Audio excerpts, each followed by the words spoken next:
वीर्य का मतलब है शरीर की शक्ति। जब अपने वीर्यांतराय कर्म का उदय होता है तो शरीर की शक्ति क्षीण होती है, और ये बहुत होने लगा।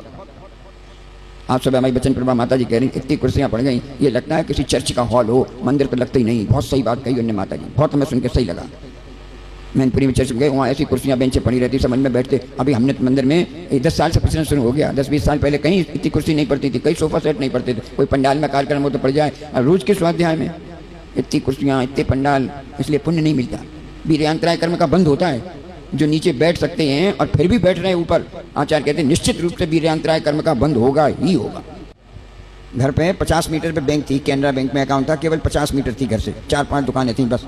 वो भी एक्टिवा से ही जाते थे, कभी पैदल नहीं जाते थे। उठाया अपना स्टूल ले चलो संग के, घर से आए थे तो बैठ नहीं पाते थे। लेकिन वही बात, संकल्प और लक्ष्य। एक दिन अनंतवीर के सामने बैठे थे कुंजवन में, वहाँ 42 फीट की अनंतवीर भगवान की प्रतिमा है। हमने उससे पहले इतनी बड़ी अनंतवीर की प्रतिमा ही नहीं देखी थी, हमने तो पहली बार कुंजवन में प्रतिमा देखी अनंतवीर की।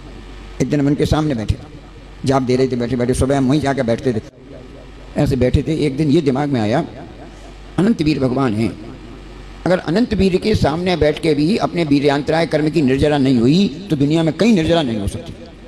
पहले नहीं चल पाते थे, अब चल रहे हैं आराम से।